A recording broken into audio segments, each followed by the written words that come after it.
നമസ്കാരം. എൻ്റെ പേര് ഗോപാലകൃഷ്ണൻ, ഗോപാലകൃഷ്ണൻ. യൂട്യൂബ് ചെയ്യുന്നുണ്ട്. അപ്പോഴ് പിന്നെ ബോച്ചേന്റെ ലക്കി ഡ്രോ മൂന്നാമത്തെ വിജയിയായിട്ട് ഞാൻ ദേശാഭിമാനി പത്രത്തിൽ കൂടെയാണ് അറിയുന്നത്. അപ്പോൾ അതിന്റെ സന്തോഷം പങ്കുവെക്കാനോ, പിന്നെ അത് സാധാരണയ്ക്ക് ഇപ്പൊ നമ്മൾ ലോട്ടറി എടുക്കുമെങ്കിൽ അത് ഇങ്ങനത്തെ ഒരു മനസ്സുകൊണ്ട് എടുത്തതാണോ, ആ കാര്യങ്ങളൊന്നും അറിയാൻ വേണ്ടിയിട്ട് വന്നതാണ്. അതെ, ഞാന് സാധാരണ ലോട്ടറികളൊന്നും എടുക്കുന്ന കൂട്ടത്തിലല്ല. പക്ഷെ പൊതു സ്വഭാവമല്ല. പിന്നെ എന്ന് പറഞ്ഞാല് മോനൊരു ദിവസം ഇവിടെ വന്നപ്പം, മൂത്ത മോനാണ് ഇവിടെ വന്ന് ഈ കാര്യത്തെ കുറിച്ച് എന്നോട് പറഞ്ഞത്. അപ്പൊ ആമേ ബോച്ച ലക്കി ഡ്രോ ചലഞ്ച് എന്ന് പറഞ്ഞിട്ട് ബോച്ച ഒരു പുതിയ ബിസിനസ് തുടങ്ങിയിട്ടുണ്ട്. ചായപ്പൊടിന്റെ ആണ്. അപ്പൊ അതിന്റെ ഒരു ടിക്കറ്റിന് 40 രൂപയാണുള്ളത്. അപ്പൊ അങ്ങനെ ഞാൻ ഇങ്ങനെ യൂട്യൂബ് തപ്പി നോക്കിയപ്പോ ഞാൻ കണ്ടതാണ്. അപ്പൊ ഞാൻ അങ്ങനെ ഒരു ടിക്കറ്റ് വാങ്ങി നോക്കി. അപ്പൊ 40 രൂപയ്ക്ക് ഒരു ടിക്കറ്റ് എടുത്തപ്പോ എനിക്ക് 100 രൂപ അടിച്ചു. അപ്പൊ ആ ടിക്കറ്റിന് ഞാൻ 2 ടിക്കറ്റ് എടുത്തു. അതിന് എനിക്ക് 100 രൂപ വെച്ച് കിട്ടി. അങ്ങനെയുണ്ട്. അപ്പൊ ഇതിന്റെ ലാഭം പോകുന്നത്, ഈ ബിസിനസിന്റെ ലാഭം പോകുന്നത് ഗൾഫില് കുടുങ്ങിയ ആ മനുഷ്യന്റെ ആവശ്യത്തിലേക്ക് ഒരു കടയിട്ട് കൊടുക്കാനാണെന്ന് ബോച്ച പറയുന്നുണ്ട്. അതെ അതെ. അപ്പൊ അതിന്റെ ഭാഗമായിട്ടാണ് ഈ ബിസിനസ് എന്ന് കേട്ടപ്പോ ഞാൻ പറഞ്ഞു, മോനെ ചാരിറ്റി ചെയ്യാൻ നമുക്ക് അതിലേക്ക് സഹായം കൊടുക്കാനായിട്ട് ഒരുപാട് കാശൊന്നും നമ്മളെ കയ്യിലില്ല. എന്നാലും നമുക്ക് ഇങ്ങനെ ടിക്കറ്റ് എടുത്ത് സഹായിക്കാലോ. അതേ ഇപ്പൊ ചെയ്യാൻ പറ്റുള്ളൂ. എന്നാ മോനൊരു കാര്യം ചെയ്യും, ഒരു 5 ടിക്കറ്റ് എന്റെ അക്കൗണ്ടിൽ നിന്ന് ഒരു 200 രൂപ എടുത്തിട്ട് 5 ടിക്കറ്റ് മോനെടുത്ത് ചെയ്തോന്ന് പറഞ്ഞു. അപ്പൊ അവൻ അങ്ങനെ ചെയ്തു. ഇതിപ്പം ചാരിറ്റിന്റെ ഭാഗം ആഗ്രഹിച്ചുകൊണ്ട് തന്നെ ഇതിനൊരു ഞെക്കി അടിക്കും എന്നുള്ള ഒരു ചിന്തയിലൊന്നല്ല ഞാൻ. സംഭാവന കൊടുക്കുമ്പോൾ തന്നെ ചെയ്തതാണ്. പിന്നീട് പിറ്റേ ദിവസം അവൻ പിന്നെ ഇതിന്റെ നോക്കി സമ്മാനം അടിച്ചിട്ടുണ്ടോന്നൊക്കെ അവൻ വന്നപ്പോ ഞാൻ പറഞ്ഞു, മോനെ ഈ നോക്കിയോ, ടിക്കറ്റ് നോക്കിയോ എന്നൊക്കെ ചോദിച്ചു. അപ്പൊ പറഞ്ഞു, അത് നോക്കാം അമ്മേന്ന് പറഞ്ഞു. അങ്ങനെ അവൻ നോക്കിയപ്പോ 1-2 ടിക്കറ്റിന് 100 രൂപ അടിച്ചിട്ടുണ്ട്. ബാക്കി ടിക്കറ്റിന്റെ ഒരു ബ്ലോക്ക് ആയിട്ട് അതിന്റെ ഒരു റിസൾട്ട് കിട്ടിയിട്ടില്ല. അങ്ങനെ നിൽക്കുന്നു. അവിടുന്ന് കുറെ സമയം കഴിഞ്ഞപ്പം ഒരാൾ എന്നെ വിളിച്ചു. കോളാണ്. അപ്പൊ കോള് നമ്പർ കണ്ടാൽ സാധാരണ എല്ലാരും ഒന്നും എടുക്കില്ല. ഞാൻ എടുത്തു. അപ്പം പിന്നെ അപ്പൊ എന്നോട് ചോദിച്ചു, ഗീതയാണോ ചാത്തമംഗലാണോ എന്നൊക്കെ ചോദിച്ചു. അപ്പൊ അതെ, എന്താണ് കാര്യം, നിങ്ങളെ ആരെങ്കിലും വിളിച്ചോന്ന് ചോദിച്ചു. ഞാൻ പറഞ്ഞു, ആരും വിളിച്ചിട്ടില്ല, എന്താ കാര്യം എന്ന് ചോദിച്ചു. അതല്ല, നിങ്ങള് വിന്നറായത് അറിഞ്ഞിട്ടുണ്ടോന്ന് ചോദിച്ചു. അപ്പം എന്താ സാറേ, ഈ ബോച്ചന്റെ പി ആണ് വിളിക്കുന്നത്. അപ്പൊ പി ആണെന്ന് എന്നോട് പറഞ്ഞു. അടിച്ചിട്ടുണ്ടോ സാറേ എന്ന് ചോദിച്ചു ഞാൻ. അപ്പൊ പറഞ്ഞ അതാ, നിങ്ങളെ അങ്ങനെ അടിച്ചിട്ടുണ്ടെന്ന് എന്നോട് പറഞ്ഞില്ല, നിങ്ങളെ വിളിച്ചു പറയുന്നു പറഞ്ഞു. അത് നേരിട്ട് നിങ്ങളെ വിളിച്ചു പറയുന്നതാണ് പറഞ്ഞത്. അപ്പം പിന്നെ കുറെ സമയം കഴിഞ്ഞപ്പം ഒരാൾ കൂടി വിളിച്ച് പറഞ്ഞു, ഇങ്ങനെ 10 ലക്ഷം അടിച്ചിട്ടുണ്ട്, ഫസ്റ്റ് പ്രൈസ് ആണ്, അപ്പം 3ാമത്തെ വിജയാണെന്ന് പറഞ്ഞു. അങ്ങനെ 15-ാം തീയതിയാണല്ലോ ഇത് തുടങ്ങിയത്. 15, 16, 17. ആ കോള് വരുമ്പോ മോനും ഞാനേ ഉള്ളൂ. മോന് ഭയങ്കരമായിട്ട് സന്തോഷമായി. സാമ്പത്തികമായിട്ട് ഒരുപാട് വിഷമിച്ച് നിൽക്കുന്ന ഒരു അവസ്ഥയിലാണ് മോനും. അപ്പൊ പിന്നെ ഇവന് ഇത് കേട്ടപ്പോ ഭയങ്കരമായിട്ട് സന്തോഷായി. ഭയങ്കര ഒരു സർപ്രൈസ് ആയിപ്പോയി. ചെറിയ കാര്യമല്ല. എന്ത് ചെയ്യണമെന്ന് അറിയാത്ത ഒരവസ്ഥ. ഭക്ഷണമൊന്നും ഉണ്ടാക്കിയതേ ഇല്ല അന്ന്. ആകെ ഒരു ഭയങ്കര ഇമോഷണലായി. ഞാന് സങ്കടം വരുന്ന സന്തോഷം പറയാൻ അറിയില്ല. അത്രയും ഒരു അത്രയും സന്തോഷായി. കാരണം ഈ കൊറോണയ്ക്ക് ശേഷം ലോകത്തൊക്കെ ജനങ്ങള് ഒരുപാട് ബുദ്ധിമുട്ടി തന്നെയാ നിൽക്കുന്നത് സാമ്പത്തികമായിട്ട്. അതിനൊരു മോചനം ആർക്കും കിട്ടിയിട്ടില്ല. അപ്പൊ ബോച്ച ഇങ്ങനെ ഒരു ബിസിനസ് തുടങ്ങിയത് ഒരുപാട് പേർക്ക് അനുഗ്രഹം തന്നെയാണ്. അത് ചെറിയ പൈസയല്ലേ വരുന്നുള്ളൂ, 40 രൂപ. അപ്പം അങ്ങനെ പിന്നെ എന്റെ ഫോട്ടോ വേണമെന്ന് പറഞ്ഞു. അപ്പൊ തന്നെ വേഗം ഒരു ഫോട്ടോ കയ്യിലുണ്ടായിരുന്നില്ല. അപ്പൊ ഫോട്ടോ എടുത്ത് അയച്ചു കൊടുത്തു. അങ്ങനെ പിന്നെ ഇന്റർവ്യൂവിന് ഇതിന് വീഡിയോ കോൾ ചെയ്യുന്നു പറഞ്ഞിട്ടുണ്ടായി. ബോച്ച വീഡിയോ കോൾ ചെയ്യുന്നു പറഞ്ഞു. കുറെ സമയം ഞങ്ങൾക്ക് കാത്തുനിന്ന് രാത്രിയിലാണ് പിന്നെ വിളിച്ചോ? വീഡിയോ കോൾ ചെയ്തത്.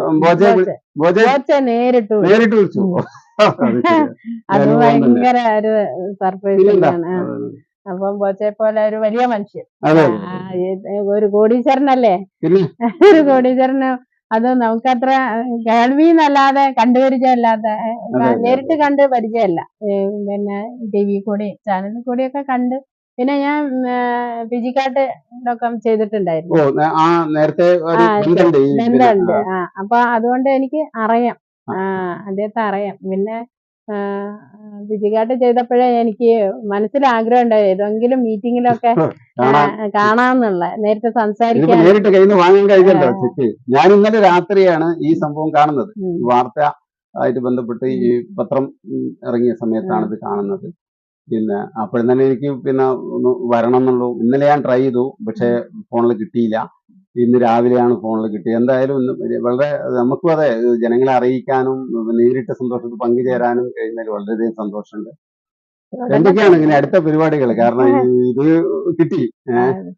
തുടർന്നും ചാരിറ്റി ആയതുകൊണ്ട് തന്നെ ഞങ്ങക്ക് സഹകരിക്കാൻ തന്നെയാണ് ആഗ്രഹം.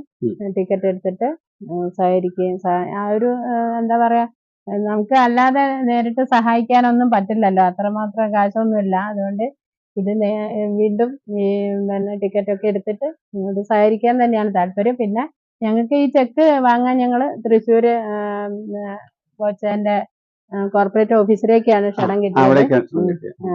അപ്പൊ അവിടെ ഞാനും മോനും അച്ഛനും കൂടി പോയിട്ട് വാങ്ങിക്കുകയായിരുന്നു. അവിടെ 7 പേർക്ക് ഒരുമിച്ചാണ് ചെക്കൊക്കെ കൊടുത്തത്. 7 പേരുണ്ടായിരുന്നു. മൂന്നാമത്തെ വിജയാണ് ശരിക്കും. ആദ്യത്തത് ചെട്ടികുളങ്ങര സ്വദേശി ശ്രീദേവി മാഡം ആണ് കിട്ടിയത്. അവരുണ്ടായിരുന്നു. പിന്നുള്ളത് അങ്കമാലി സ്വദേശി അമൽ മാർട്ടിൻ. 2 അവരൊക്കെ ആയിട്ട് വീഡിയോ ചെയ്യുന്ന ഫോട്ടോ ഞാൻ പിന്നീട് കാണാനിടയായി. അതെയോ? മൂന്നാമത്തെയാണ് ഇപ്പൊ കിട്ടുന്നത്. ഇപ്പൊ 4ാമത്തെ വിജയി ആരാന്ന് പലർക്കും അറിയില്ല. ഞങ്ങൾക്ക് അവിടുന്ന് എല്ലാരെയും കാണാൻ പറ്റി. വലിയ സന്തോഷായി, ഒരുപാട് സന്തോഷമുണ്ട്. ഒന്നാമത് ഞങ്ങളൊരു വീട് 2019 വെള്ളം കയറിയിട്ട് ഒരു ഭാഗം, അടുക്കള ഭാഗമൊക്കെ നശിച്ചുകൊണ്ടിരിക്കുകയാണ്. അപ്പൊ ആ ഭാഗം ഒന്ന് വൃത്തിയാക്കിയിട്ട് വേണം ഞങ്ങൾക്ക് അങ്ങോട്ട് മാറി താമസിക്കാന്നൊക്കെ. ഇത് തറവാട് വീടാണ്. അപ്പൊ അതിന് ഉപയോഗിക്കാനാണ് ഈ പണം എടുക്കുന്നത്. ഏതായാലും വളരെ സന്തോഷം. ഈ കുടുംബത്തിനും കൂടി ഒന്ന് പരിചയപ്പെടുത്തണം. ഭർത്താവ് ശിവദാസൻ, ആശാരിപ്പണിയാണ്. 3 മക്കളാണുള്ളത്.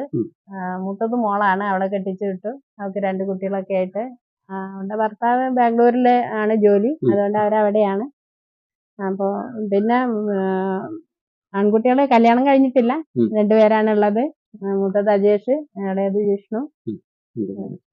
അങ്ങനെ പോകുന്നു. ഏതായാലും വളരെ നല്ല സമയത്താണ് കിട്ടിയത്. ഒരുപാട് പ്രശ്നങ്ങളൊക്കെ ഉള്ള സമയത്ത് കിട്ടുമ്പോൾ കാശ് എന്ന് പറഞ്ഞാലും ചില പിന്നെ നമുക്ക് അത്യാവശ്യം തെറ്റില്ലാത്തൊരു തുക അങ്ങനത്തെ സമയത്ത് കിട്ടുമ്പോൾ വളരെയധികം ഒരു ആവശ്യമാണല്ലോ. പിന്നെ ലോകത്ത് ആദ്യമായിട്ടാണ് ചായപ്പൊടി വാങ്ങിയിട്ട് ചായ കുടിച്ചിട്ട് ലക്ഷങ്ങൾ കയ്യിലേക്ക് ഇങ്ങോട്ട് വരികയെന്ന് പറയുന്നൊരു. അല്ല, ഇതിപ്പോ ആർക്കും തോന്നുന്നതാണ് 40 രൂപ മുടക്കിയാൽ കുഴപ്പമില്ല, ചായപ്പൊടി പാക്കറ്റ് വരും എന്ന് എനിക്ക് തോന്നുന്നത്. എനിക്ക് വ്യക്തമായിട്ട് അതിനെ പറ്റി അറിയില്ല. ഞാനിപ്പോ ഇത് കണ്ടിട്ടുള്ള ഒരു വാർത്ത കണ്ടത് ഇതല്ലാതെ. പിന്നെ ഇത് ചാരിറ്റിന്റെ ഭാഗമാണ്. എനിക്ക് തോന്നുന്നത് ചായപ്പൊടിയും പാക്കറ്റ് എത്താനുള്ള സാധ്യത ഉണ്ട്. കൂടുതൽ എനിക്ക് അറിയില്ല അതിനെ പറ്റിയിട്ട്. പിന്നെ ജ്വല്ലറി പോയാലും ചായപ്പൊടി കിട്ടും. ഞാൻ സാറിനോട് ചോദിച്ചു എവിടെ സാറേ കിട്ടുന്ന, ചെമ്മണ്ണൂരിൽ ചെന്നാൽ കിട്ടും എന്ന് പറഞ്ഞു. അങ്ങനെയും കൂപ്പൺ എടുത്ത് നമുക്ക് അവിടുന്ന് കൂപ്പൺ അഡ്രസ് ഒക്കെ ഫില്ല് ചെയ്ത് കൊടുത്താലും മതി. പിന്നെ QR കോഡ് സ്കാൻ ചെയ്തിട്ടൊക്കെ അങ്ങനെയൊക്കെ ആണെന്ന് പറഞ്ഞത്.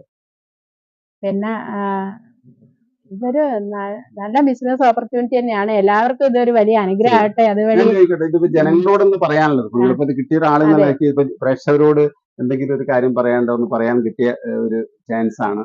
ഒന്ന് എല്ലാവർക്കും എന്താണ് ഈ ബിസിനസ്സിൽ അങ്ങാവുക. 10 ലക്ഷത്തിന്റെ പുറമെ 15,000, 25,000 ഉം. 10,000, 5,000, 1000, 100 രൂപ വരെ സമ്മാനങ്ങളുണ്ട്. 100 രൂപ വരെ സമ്മാനം. നഷ്ടം വരുന്നില്ല ആർക്കും. അതെ, ചായപ്പൊടി വാങ്ങിയിട്ട് ചായ കുടിക്കുക, സമ്മാനം അടിച്ചാൽ അത് കൂടെ ഒരു ചാരിറ്റി പ്രവർത്തനമാണ്. charity അതായത് പ്രവർത്തനം. നമ്മളിപ്പോ പല ലോട്ടറി നമുക്കറിയാം, കാരുണ്യ കേരളത്തിന്റെ കുറെ അതെ, ലോട്ടറി നമ്മൾ എടുക്കുമ്പോൾ തന്നെ നമുക്കറിയാം കിട്ടാൻ ഒരു ചാൻസും ഇല്ല എന്ന് പറഞ്ഞിട്ട് നമ്മൾ ടിക്കറ്റ് എടുക്കുമ്പോൾ അതിനുള്ളിൽ ചെറിയൊരു പോയിന്റിൽ നമുക്ക് ഒന്നുമില്ലെങ്കിൽ ഇങ്ങനത്തെ ഒരു കാര്യത്തിനാണല്ലോ, കിട്ടുകയാണെങ്കിൽ സന്തോഷം, ഇനി കിട്ടിയില്ലെങ്കിൽ നമുക്ക് അതിൽ ഒരു നേരത്തെ പറഞ്ഞ പോലെ നമുക്കിപ്പോ അല്ലാതെ കാശ് മുടക്കി ചെയ്യാൻ കഴിയുന്നില്ലെങ്കിലും അതെ. ഇങ്ങനൊരു പ്രവർത്തനം നടത്താൻ കഴിയാന്നുള്ളൊരു അതിന്റെ ഭാഗമാവാൻ പറ്റും. നമുക്ക് അതിൽ നഷ്ടമൊന്നും വരുന്നില്ല. അതെ എന്തായാലും പ്രദേശത്തിന് തന്നെ ഊർജ്ജാവും എനിക്ക് തോന്നുന്നു. നിങ്ങൾ അറിയുന്ന ആൾക്കാരും ഞാനും വിളിച്ചോണ്ടിരിക്കുന്നത്, ഞങ്ങൾ തന്നെ ഇത് ശരിക്കും അറിയുന്നതിന് മുന്നേ കോള് വരാൻ തുടങ്ങിയിട്ടുണ്ട്. അതുണ്ടാവും, അത് അറിയും മാധ്യമങ്ങൾ. ഇപ്പം മാധ്യമം അതെ നവമാധ്യമങ്ങൾ വൈറലാവുന്ന ഒരു കാര്യമാണല്ലോ മാധ്യമത്തിലൂടെ എന്തും. അപ്പം ഈ ബിസിനസിന്റെ ഭാഗമാവാനാണ് എല്ലാരോടും എനിക്ക് പറയാനുള്ളത്. ചായപ്പൊടി വാങ്ങുക, ചായ കുടിക്കുക, അടിപൊളി ചായ. ഞങ്ങള് അവിടെ ചെന്ന് ചായ ഞങ്ങൾക്ക് അവിടുന്ന് തന്നിട്ടുണ്ടായിരുന്നു. അടിപൊളി ചായയാണ്, നല്ലൊരു പാകം സ്ട്രോങ് ചായ. ഞാൻ ഇതുവരെ കഴിച്ചിട്ടില്ല അത്രയും ടേസ്റ്റ്. കാരണം നമ്മളെ പുറത്തുനിന്ന് വാങ്ങിക്കുന്ന ചായപ്പൊടിയൊക്കെ മായം ഉണ്ടാവാൻ മതി, ഇതില് മായമല്ല. അതാണ് അതിന്റെ തനത് രുചിയിലാണ് ഞങ്ങൾക്ക് ചായ കിട്ടിയത്. അപ്പം ഈ ഓപ്പർച്യൂണിറ്റി എല്ലാവർക്കും അനുഗ്രഹമാകട്ടെ. അതുവഴി ബോച്ചയ്ക്കും ബോച്ചന്റെ കുടുംബത്തിനും ബിസിനസ്സിനും ഒക്കെ അനുഗ്രഹമാകട്ടെ എന്ന് പ്രാർത്ഥിക്കുകയാണ്. എല്ലാ ആശംസകളും നേരെയാണ്. വളരെയധികം സന്തോഷം. Thank you.